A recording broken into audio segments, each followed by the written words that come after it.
students. I'm Dr. Clymer. I'm going to be your instructor for your Geography 111 class this summer. So welcome. I'm glad you're here. I know this may not have been the way that you originally intended for your summer classes to look, but we will persevere. So I'm Dina Clymer. I will be your instructor. I live on a small farm between Neosho and Diamond. I've been teaching for Crowder College for 7 years now. And I have a doctorate in what's called historical geography or environmental history. They're actually really about the same discipline, just approached from what the history perspective or the geography perspective. So what I've studied mostly is the food supply. I'm really interested in food, mostly eating it, but also examining how it influences world events and how a place's capacity to produce certain types of food can influence its culture. So that's me. I will be your instructor. I have cats and like food, so I may periodically reference those things in the course of our class. So what this video is about is actually helping you get oriented to the class itself. So you found your way in through Blackboard, obviously, or you wouldn't be viewing this video, but I'm going to show you a couple things anyway. So first of all, accessing Blackboard, if you're going to crowder.edu and then clicking the link in the top right, that's fine. But there is another way to do that I want to make sure you're at least familiar with, because sometimes the Crowder homepage is down. So if you just go to crowder.blackboard.com, that is not dependent on the Crowder homepage working at all. It's actually hosted at the Blackboard page. So you can access that even if you're struggling to get through at crowder.edu. It was really handy during a prolonged disruption that we had a year or so ago. So it's something I always try to make sure that students know. So access it however you want to, but if the Crowder homepage is down, at least have that plan in your back pocket. So you go to Blackboard. I'm going to go ahead and log in here on my screen so I can show you a couple of things that you're going to need to be able to access. So your Geography 111 class is running in 8 weeks. This is a regular full 3 credit hour class, and it is running in half the normal time of a regular 3 credit hour class. So I tell you that mostly because I want you to understand, if you feel like this class is moving at lightning speed and you're like, whew, how on earth did we move that fast? Well, it really is fast. We're going double the pace of a typical college class. So one of the advantages of doing a class in the summer is that typically you're not going to have 5 or 6 classes the way you would in fall or spring. You're only going to have 1 or 2 typically. The downside is those 1 or 2 are just going to move at breakneck speed. So I encourage you for that reason. It's not because I want to be mean to you. I encourage you to do your best to not get behind. I know life happens. I know sometimes you miss a thing or two here or there. I know it. I know that's just reality. But the thing is, catching up in a regular 16-week class is not that big of a deal. Catching up in an 8-week class is like giving Usain Bolt a head start in a 400 meter. It's a lot of ground to make up, and it's moving really quickly. So it's tough. So I strongly encourage you, make every effort to be familiar with the schedule for this class and do your best to keep up. Not because I just want to be all preachy to you, because I don't want to see you suffer the stress of trying to do even more and trying to scramble at this pace. So here's our Blackboard landing page. I'll stick a little announcement here before our class starts. But for now, the place I wanted you to be familiar with is going to go to the Course Information tab right here. Course information is where I put the syllabus and the schedule. So I'm going to go over a couple things from the syllabus for you right quick, just because I think it's useful for you. I'm going to pop this over here. I'm going to move myself way up. Here I am. Okay, so this is World Regional Geography 111, Section 1 and Section 2. I have 2 of them this summer, so you'll familiarize yourself with which section you're in, but most of this information is the same for both of you. So I'm Dr. Clymer. I do have an office on the Neosho campus. I'll be popping in and out of there, but I'm only keeping office hours by appointment this semester because the campus is still encouraging faculty to sort of socially distance as much as we can responsibly do. So if you want to meet me in my office, we can make an appointment, but otherwise, you probably won't find me in that space. You can email me, dinaclymer@crowder.edu. I check my email pretty neurotically multiple times a day. So please use that to contact me. I have posted an office phone number in the past, but since I won't be in the office regularly, I have avoided sharing that with you because I don't want to mislead you. So if we need to meet, if we need to have office hours, we can do face-to-face in my office, or we can do virtual office hours. We can use Zoom. We can do a phone call. I want to talk to you. The fact that this is an online class in no way diminishes the fact that I actually love what I do, and I care about geography, and I care about students, and I want to see you do well in this class. If you're spending your summer on it, you might as well get something out of it. So please, the biggest, most important piece of advice I can give to young college students, I'm giving it a lot these days because I have nieces and nephews now who are old enough for college. It's very exciting for me. Talk to your teachers. as much as you can, not just in my class. If you're in a bio class and you're struggling, if you're in a math class and you're struggling, no matter what the class is, talk to your instructors. Because I found that a lot of times a student who's really struggling in my class, we've just missed each other, usually just very narrowly missed each other on some concept. And the minute that we talk, we can get together, we're on the same page, and suddenly we understand each other.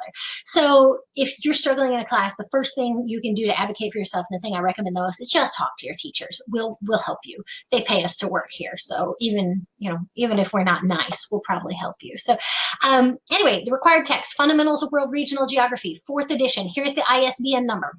If you chose to buy that online, that's your business. I understand. I have a black belt in being a cheapskate. I respect that fine art, but I will tell you, you're going to need the book. I have had students, bless them, who try to get through the class without the textbook because it's online. I will tell you, sometimes Google is your friend and sometimes Google is your enemy. And using the textbook is something I'm going to strongly encourage you to do, because I love Google. Don't misunderstand. I use it all the time. But I have found that broadly, Google's geography search results are right around the junior high level. And when I'm asking you for a college level response and you Google and give me a junior high level response, you're not going to be really, happy with your grades from that. So I encourage you, acquire this book. If you need a little time, if you ordered it and it's going to take a couple days to get here, that's where we come back to the thing I just said. Talk to your professor. I'll work with you, but you're going to need the text. So I have some stuff here that's institutionally required, but here we get down to this highlighted part. This is where we're starting to get into the stuff that is this class specific. So first of all, every chapter has a quiz, and so you're going to want to be familiar with every chapter separately. As an 8-week class, that means that you are going to have more than one quiz several weeks. The weeks that you have an exam, you will also have quizzes. That's because we're double-paced. I'm not exactly going to apologize for it, but I do want to at least warn you about it. It's a busy class. So 11 of those quizzes are related to the 11 chapters of your textbook. The other one of those quizzes is actually over the introductory material to the class, the syllabus and things like that.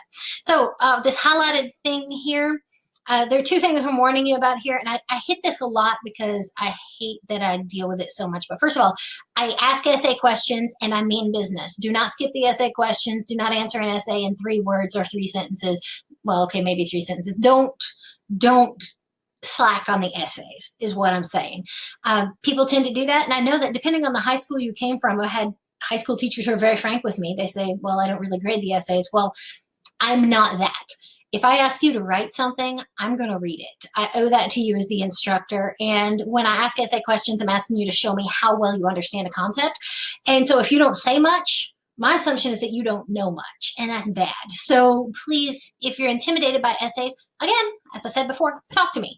All right, I'll work with you, I'll help you, I'll encourage you, but the best way for you to show me what you know is to explain to me what you know, and that's what essays are for. So please get comfortable with that format. Tests, 2 of them, week 4, week 8, midterm, final. That's it. The rest of the time we're doing quizzes and projects and things like that. You will do travel itineraries. You'll do 2 of them. These are big sort of comprehensive research projects. We're going to move through the world really fast, but these travel itineraries are going to grab a couple of parts of the world and let you just zoom in and do area studies on one very specific place. You're going to study everything from the culture to physical geography and talk about some stuff you would do when you were there if theoretically you were taking a trip there. It's, it's still work, but it's not terrible as work goes. Current events discussion boards. The whole point of this class is to help you understand the world better. So one of the things I ask you to do 4 times in this semester is go find a current event that is a news activity, a thing that is unfolding. A current event is not an encyclopedia article on a concept. Do not make that mistake. Go find a news article from somewhere in the world and tell me what the connections are between that news article and some concept of geography that we have studied so far.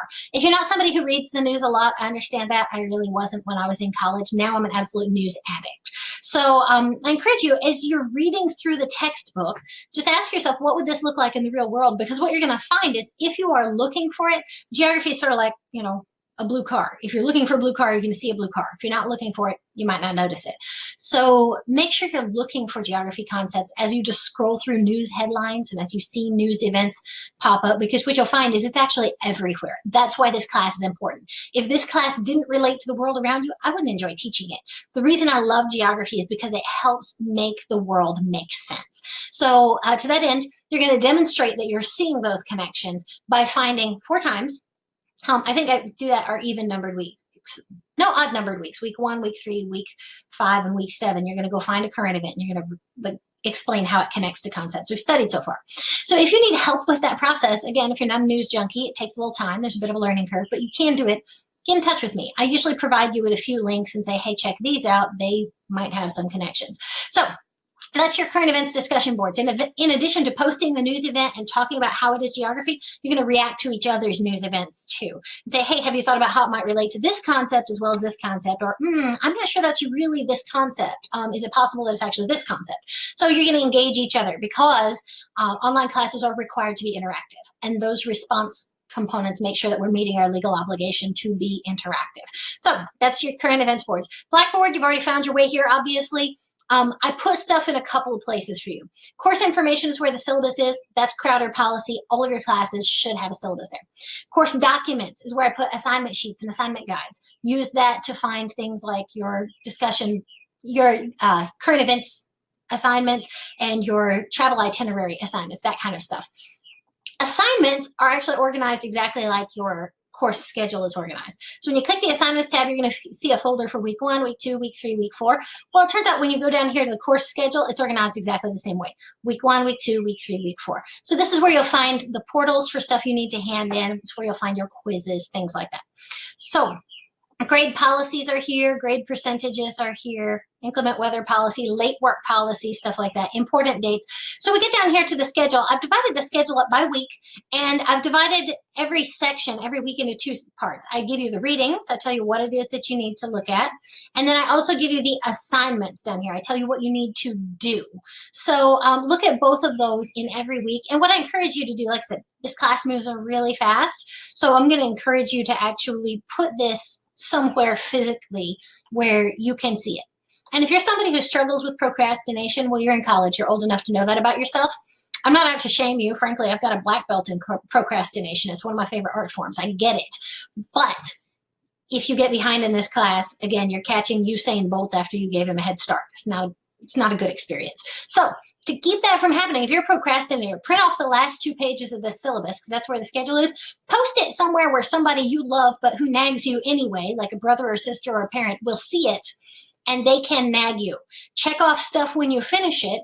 So then when your loved one comes along and says, hey, it's almost June 12th, but I see that you haven't checked off any of your assignments yet, that person can help keep you accountable. Okay, so not everybody needs to take that approach, but one of the most important things you can do in this life to help yourself succeed is to deal with yourself for who you are instead of for who you wish you were.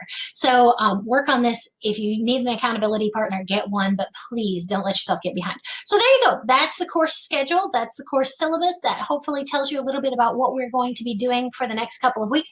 When you go down to this course documents folder, one of the things you're going to find that I think is pretty important, I have a PowerPoint here called Learning Online, the good, the bad, the ugly. It's quick and easy to look at, but for some reason, a lot of people don't look at it. There are questions in the quiz from it, as well as from the other documents. So make sure you had a look at this, or it'll kind of maybe make you sorry that you didn't. So that's all from me for now. I look forward to seeing you on the WWW. Please have a fantastic summer, and I will talk to you later. Bye.